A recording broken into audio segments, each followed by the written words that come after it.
que nos iban a quitar la chamba a los contadores, pues afortunadamente nos han dado mucho más trabajo. Creo que vamos bien en el aspecto de que día con día tenemos más trabajo, y el tema que vamos a ver el día de hoy precisamente implica y la invitación a que seguimos o debemos de seguir macheteando las leyes y todo el material que se está prestando actualmente para el ejercicio del profesional del contador público, y pues echarle ganas, porque hay mucho material en donde cortar, hay muchos lugares en donde las funciones del contador pudieran estar siempre presentes. Y vamos a ver, Arnulfo me dice a mí, pues te agradezco mucho, Arnulfo, muchas gracias. A ver,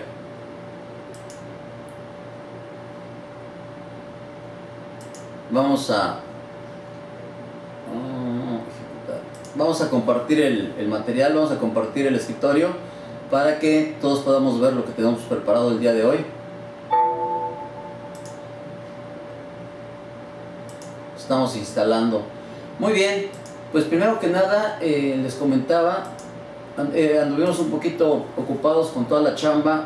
Este asunto del régimen de incorporación fiscal nos ha dado una serie de dolores de cabeza, una serie de preguntas. La gente, mientras más les estamos dando cursos y explicaciones, tienen más dudas. Afortunadamente creo que ya van actualmente resolviéndose algunas de ellas, se van solucionando, pero pues seguimos todavía con muchas dudas y mucha incomprensión por parte de los contribuyentes, que se les hace difícil, se les hace de su vida estar entendiendo esta cuestión del régimen de incorporación fiscal. Les comento que nos han estado haciendo muchas preguntas vía YouTube, y como son demasiadas, lo que estoy haciendo, estoy preparando un video en donde vamos a tratar de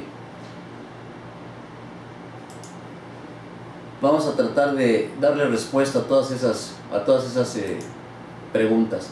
Muy bien, creo que tenemos problemas para no variar, también para compartir en este momento, y déjenme, les vamos comentando sobre la marcha.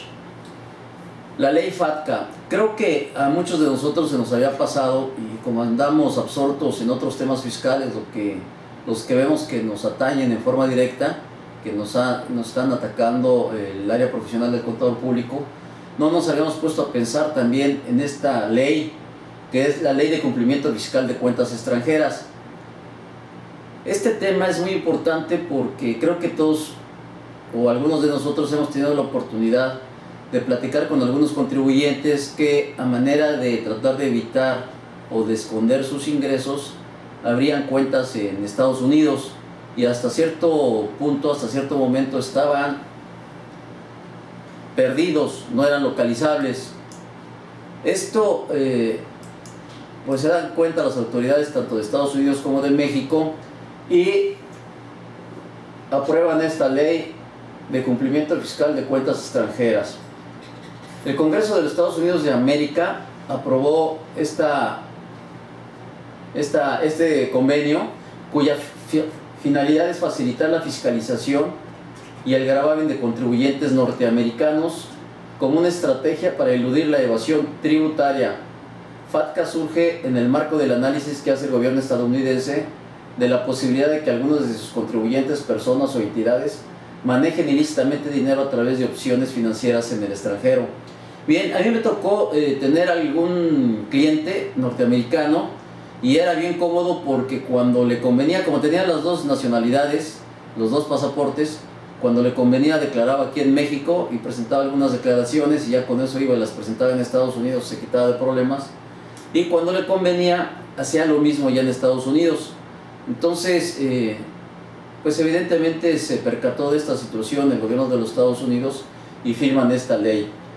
El 19 de noviembre del 2012, la Secretaría de Hacienda y Crédito Público y el Departamento del Tesoro de Estados Unidos de América, que se conoce, nunca falta, ¿verdad? Bueno, y esto, Jorge, encaminado principalmente para que nos demos cuenta que día con día se van cerrando más las maneras o las formas en que se llevaban a cabo las planeaciones fiscales. Existen muchos clientes que todavía están incrédulos con el avance que tienen las autoridades en cuanto a la identificación de todas estas personas, de todos esos contribuyentes que andan manejando los capitales golondrinos, los mandan de un lugar a otro a manera de estar evitando los impuestos, y que finalmente con esta ley les viene a complicar toda la situación. Les comento también aquí al margen de que ahora con todos estos cambios hemos tenido oportunidad de darnos cuenta que vienen a visitarnos los clientes, los contribuyentes, pero ya espantados porque algunas casas de cambio se dedicaban a abrirles estas cuentas y manejarles los fondos vía transferencias sin necesidad de estarla reportando al SAT. Pues ya les advirtieron, les dijeron: mira, ya a partir de tal fecha voy a tener que dar información, vas a estar muy vulnerable en el aspecto de que vamos a poder checar todos tus movimientos bancarios, entonces vete por la derecha. Y nos han llegado varios clientes que estaban haciendo este tipo de prácticas, y pues ya también otra de las situaciones extrañas, cómo cambia la cultura fiscal en México. A partir de este año, los contribuyentes son los que nos exigen el pago de impuestos. Como nunca, los contribuyentes nos están exigiendo: ya hiciste mis impuestos, ya los quiero pagar, ya dame mis impuestos, y nos traen ahorita soleados. No sé si a ustedes les suceda lo mismo. Entonces les comentaba que el 19 de noviembre de 2012 se firma este convenio entre la Secretaría de Hacienda y el Departamento del Tesoro de Estados Unidos. Se denomina Ley de Cumplimiento Fiscal sobre Cuentas Extranjeras, mismo que entra en vigor a partir del 1 de enero del 2013. ¿Y cuál es el objetivo principal? Es el proporcionar asistencia mutua para la mejora del cumplimiento de las obligaciones fiscales en ambos países. O sea que van a estar interconectados Estados Unidos y México con esta información bancaria para proporcionárselas unos a los otros. Estados Unidos le proporcionará a la Secretaría de Hacienda en México los nombres, y vamos a ver un poquito más adelante. Yo creo que ya vamos a hacer un resumen de lo que tenemos, porque no nos va a alcanzar el tiempo. La ley, el convenio lo pueden encontrar en la hoja del SAT. Es importantísimo que la lean para que no se confíen sus clientes, porque muchos dicen: no, pues yo ahorita ya abrí mi cuenta y ya no voy a tener ningún problema.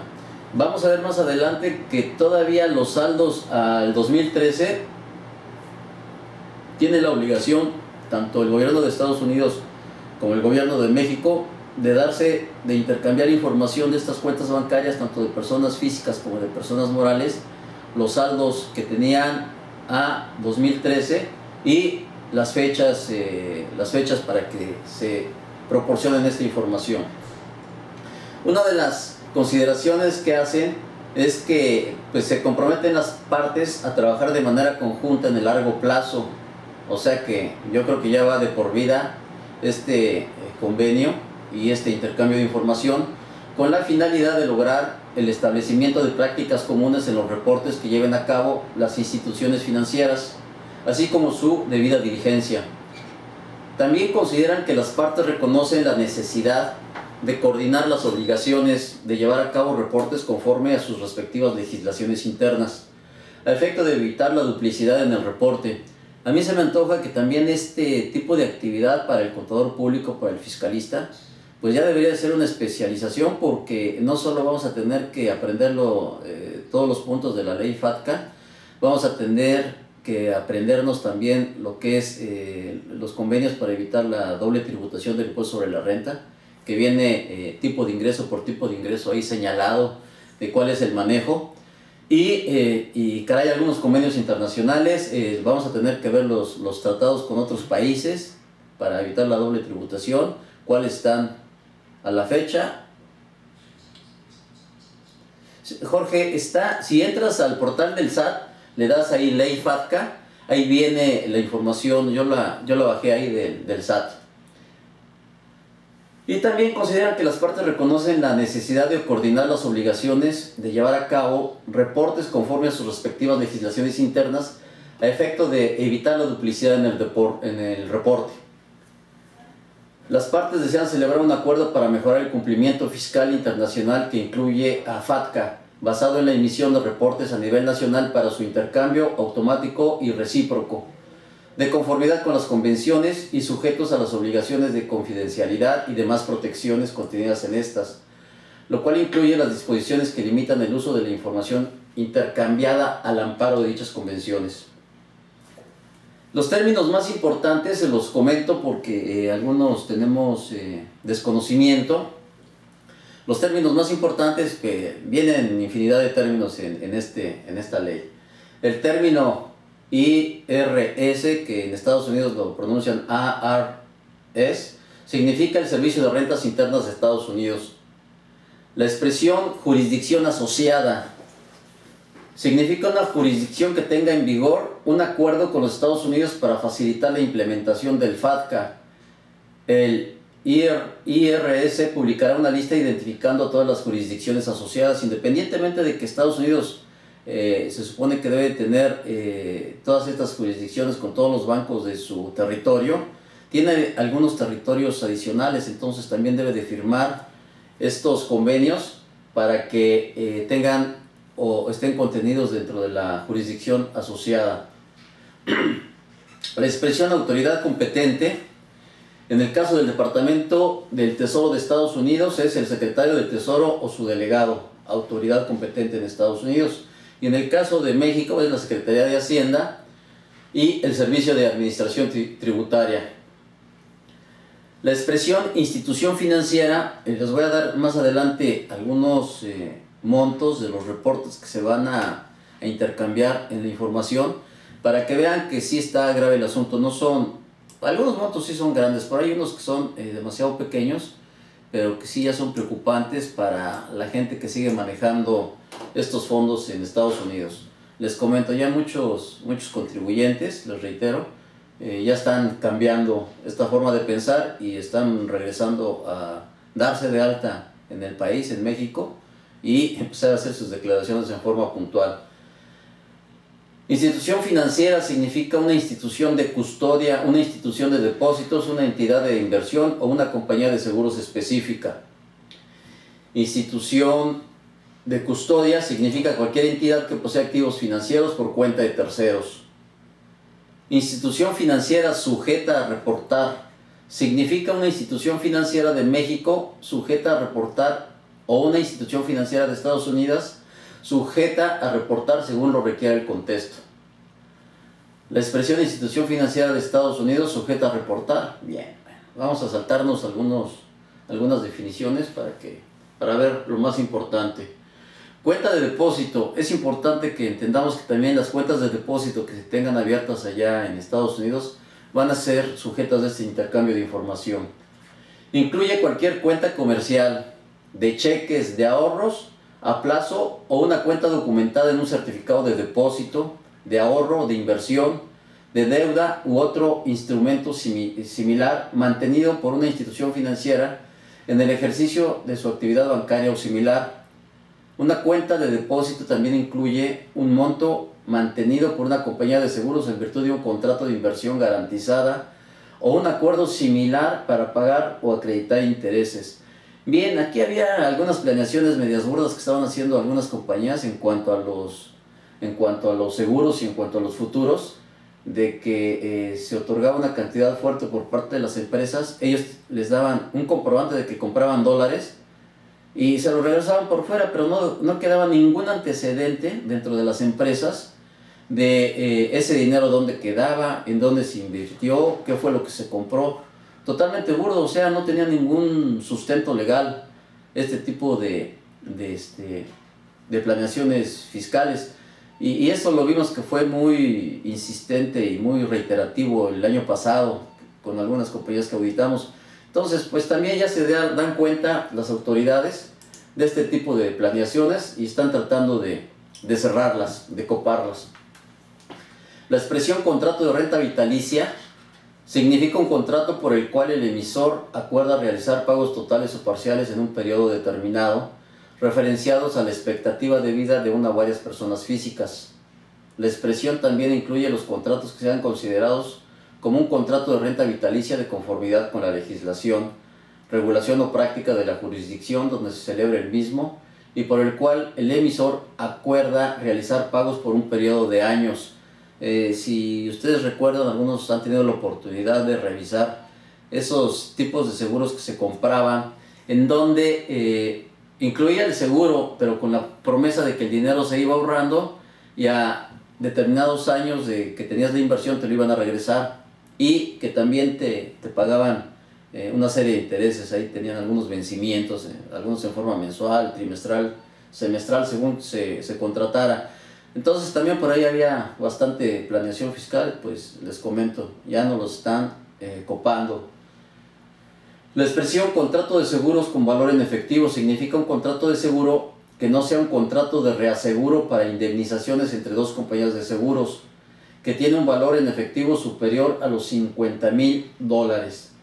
Si es un contrato entre compañía y compañía de reaseguro para que si sucede algún evento en el cual tenga que indemnizar a la gente, no lo pague yo solo una compañía aseguradora, pues lo comparto con otra compañía aseguradora. Cuando me pagan las primas, las compartimos, y eso se le llama el reaseguro. Entonces esas no entran. Lo que entra es cuando la persona física directamente está haciendo la contratación con la compañía aseguradora.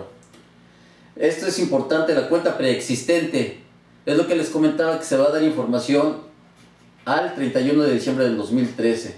La expresión cuenta preexistente significa una cuenta financiera mantenida en una institución financiera sujeto a reportar al 31 de diciembre del 2013.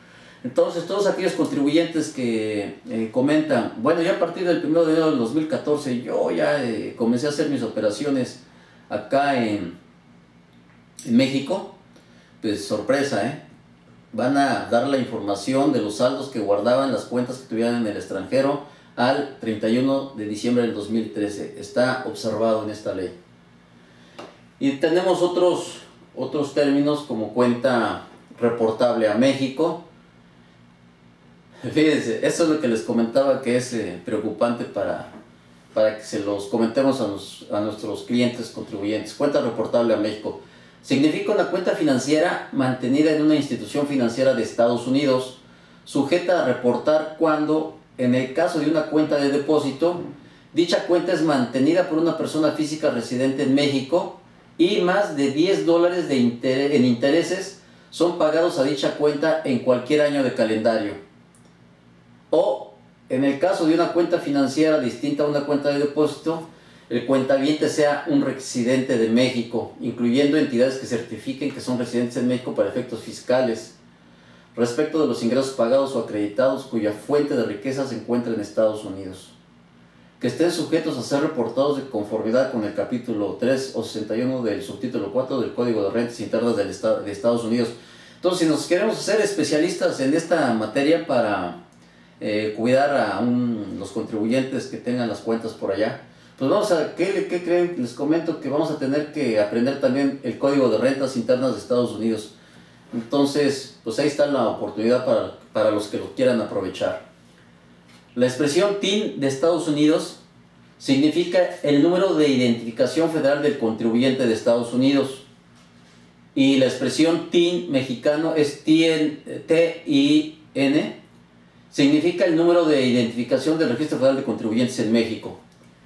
Luego también tenemos, fíjense, al igual que en México que manejamos por ahí las personas que ejercen el control, en esta ley está contenido también esta definición, que significa las personas físicas que ejerzan control sobre una entidad. En el caso de un fideicomiso, dicho término significa fideicomitente, fideicomisario, protector si los hay, beneficiarios o grupo de beneficiarios, y cualquier otra persona física que ejerza el control efectivo final sobre el fideicomiso. Y en el caso de otras organizaciones jurídicas distintas al fideicomiso, dicho término significa cualquier persona en una posición equivalente o similar.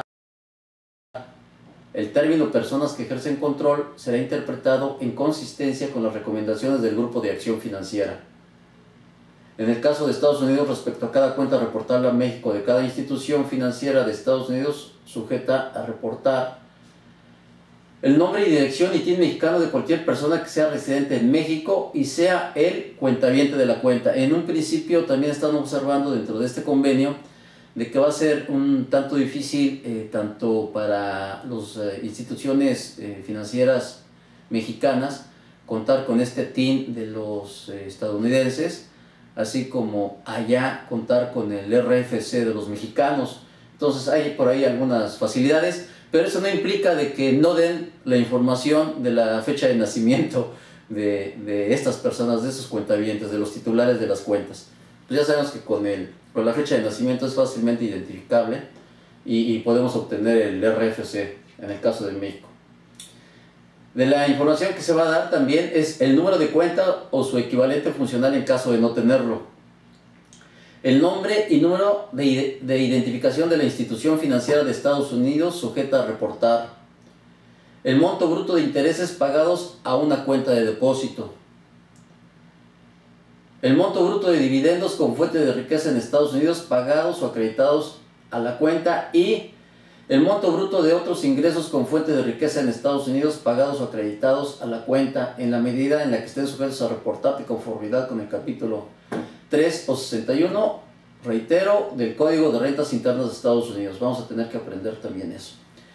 Bien, ya nos queda poco tiempo, nos tardamos como media hora en entrar aquí al aula virtual, pero bueno, haciéndoles un resumen, les comento entonces que ya se firmó esta ley, la Ley de Cumplimiento Fiscal sobre Cuentas Extranjeras, mismo que entró en vigor a partir del 1 de enero del 2013. Y el documento tiene por objeto informar en términos generales los aspectos más relevantes del FATCA, por lo que no incluimos un análisis profundo. El objetivo principal pues consiste en la asistencia mutua para la mejora del cumplimiento de las obligaciones fiscales en ambos países. A través de este acuerdo, lo que se pretende llevar a cabo es el intercambio de información por parte de las instituciones financieras de ambos países sobre las cuentas que tengan personas físicas y morales residentes en México en instituciones financieras ubicadas en los Estados Unidos de América y viceversa. Las cuentas bancarias que estarán sujetas a este acuerdo son, entre otras, las siguientes. Aquí como un resumen para que vean lo que más nos interesa, ¿no? Lo que más nos interesa a nosotros, que comúnmente los manejamos con nuestros clientes. Ya los que tienen clientes de arriba de 600 millones de pesos al año, pues creo que van a tener que leer todo esto y va a valer la pena porque les van a pagar bien. Cuentas de depósito, que en Estados Unidos le llaman Depository Account, incluye cualquier cuenta comercial de cheques, de ahorro o de inversiones. Cuentas de inversión, las Custodial Account, incluye las cuentas en las que se invierta exclusivamente en instrumentos de inversión como son acciones, bonos, moneda extranjera, entre otros. Las instituciones financieras de ambos países van a tener que enviar un reporte a las autoridades a través del cual informarán sobre los titulares de cuentas bancarias cuyo importe supere $50,000 al 31 de diciembre del 2013, debiendo proporcionar información del titular consistente en nombre, dirección, registro federal de contribuyentes y saldo promedio mensual, entre otras información que va a contener. Las cuentas personales de retiro, las primas de seguro para el retiro y los afores no se consideran como cuentas bancarias, entonces no van a ser sujetas de esta información. De igual manera que para efectos del FATCA se consideran como instituciones financieras no sujetas a este acuerdo a Nacional Financiera. Si llega un extranjero y abre cuentas en Nacional Financiera, no sé, primero a ver si lo dejan abrir la cuenta, entonces no van a ser reportables. NAFIN, Banco Nacional de Comercio, Sociedad Nacional de Crédito, Bancomext, Banco Nacional de Obras y Servicios Públicos, Banobras, Sociedad Hipotecaria Federal, Financiera Rural y el Banco Central, Banxico, entre otros. Como regla general, la información a proporcionar por parte de las instituciones financieras deberá intercambiarse dentro de los 9 meses siguientes al cierre del ejercicio al que corresponda la misma. No obstante, la información relativa al ejercicio de 2013 deberá intercambiarse a más tardar el 30 de septiembre del 2015. para que sepan, igual no los van a tocar ahorita, pero a lo mejor en el 2015 van a empezar los dolores de cabeza. Es de resaltar que a través del anexo 1 de este acuerdo se establece que aquellas cuentas cuyo saldo no rebase la cantidad de $250,000 al 31 de diciembre del 2013 no estarán sujetas a revisión. O sea, una situación, se me figura un poquito, se asemeja un poquito a lo que es la ley de lavado de dinero.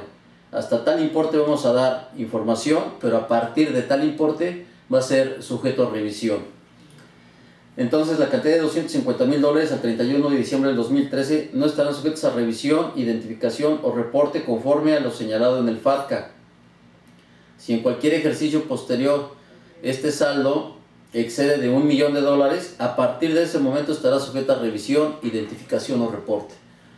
Creo que finalmente a lo que llegamos tanto en todos los aspectos fiscales de México como en esta famosa ley FATCA, lo que vamos a tener que demostrar finalmente va a ser el origen lícito del dinero, y el origen lícito del dinero implica también de que esos ingresos o ese dinero que estamos manejando en las cuentas bancarias haya pagado sus debidos impuestos, sea en un país extranjero, sea en México, o retención en el país extranjero y liquidación en México con acreditamiento del impuesto sobre la renta retenida en el extranjero, cualquiera de las figuras que se nos den.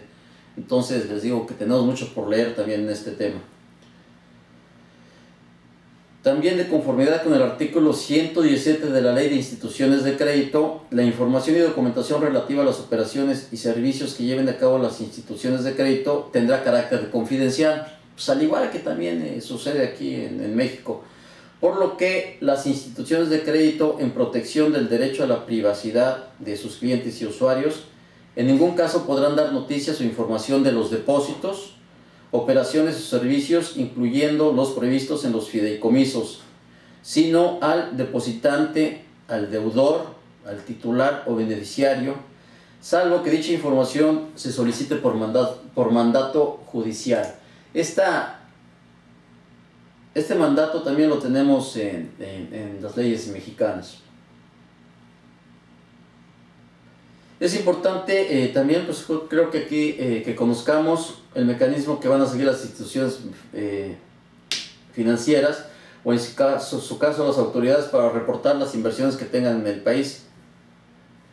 Entonces, pues tenemos mucho que aprender, mis estimados colegas. Aquí déjenme ver qué otro.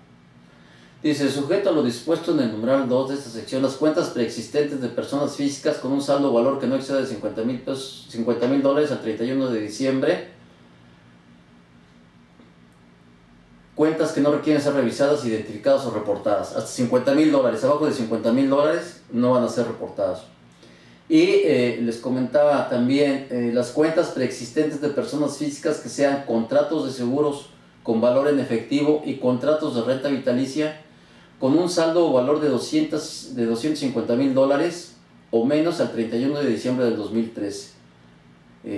Pues tenemos que ir preparando a los contribuyentes para que se pongan abusados, que empiecen a armar, porque fíjense, platicando con alguno de esos contribuyentes me comentaba: ¿qué es lo peor que me puede pasar en determinado momento que descubran ese dinero que tengo y que no pagué impuestos? Que pague los impuestos sobre esos depósitos. Pues sí, si no tienes documentación para comprobar que ya los pagaste, pues vas a tener te van a hacer tu liquidación sobre esos ingresos, porque se van a considerar ingresos omitidos o no declarados. Pero independientemente de esto, pues vamos a ver la responsabilidad penal, si la va a ejercer el SAT. Yo creo que en un principio, para poner los chivos expiatorios y el ejemplo para que todo el mundo se dé cuenta de que están haciendo su labor de fiscalización en todos los niveles, pues nos van a calambrar, como dicen por ahí. Van a poner ahí a algunos contribuyentes en el banquillo de los acusados y les van a hacer querella. Entonces hay que tener cuidado. Y la otra es también, no está muy sencillo, me dice, bien, pero ¿qué va a pasar si no tienen comprobantes de gastos? Pues la liquidación se hará sobre la totalidad de los ingresos que tienen en sus cuentas de depósito. todos los depósitos que han hecho, porque pues, las salidas no las consideran como deducciones si no tienen algún comprobante, y habría que pelear. Hay que ver si posteriormente, yo creo que se puede hacer, que posteriormente, pues yo creo que irles armando la contabilidad a los que tengan ingresos importantes y gastos importantes para tenerlo preparados por si las moscas, como dijeran por ahí. Por intercambio de información, México reporta a la gente de americanos con fuerte riqueza en México y viceversa. Así es, mi estimado Alberto. Pues muy bien, estimados colegas, me interesaba mucho sembrarles aquí la inquietud de que hay que darle una leidita a esta ley, porque a veces nos vamos en la finta con lo que está actualmente en las noticias y no vemos más allá, y en cualquier momento pues vamos a esperar en 2014 que le llegue un golpe a uno de los contribuyentes, y va a estar muy interesante la defensa que se tenga que hacer de estos contribuyentes. Pues no me queda más que invitarlos a la próxima convención. Los esperamos en Querétaro, por favor, por allá. Les agradezco su visita y su paciencia. La verdad, estuvimos media hora ahí batallando para entrar. Armi, un abrazo hasta Guadalajara, la bella ciudad de Guadalajara. Arnulfo, de Lerdo de Tejada, muchas gracias. Alberto, Cancún, gracias Alberto. Fernando Delgadillo, San Luis Potosí. Guadalupe de Puebla. Gustavo de Tepatitlán. Humbert, Jorge Arturo, gracias Jorge. Mi estimado José, un saludote. Cali, Marcos de Yucatán, mi estimado Marcos, un saludote a Yucatán. No me invitaste por ahí a la inauguración, Ricardo de Zacatecas, Rodolfo Flores de Cuauhtémoc, Samuel de Tuxtla Gutiérrez. Pues ahí estamos a la orden. Aquí tenemos algún material. En caso de que no lo encuentren, pues nos mandan un correo y se los hacemos llegar por ahí. Les agradezco su visita y nos vemos el próximo miércoles. Gracias a todos. Hasta luego.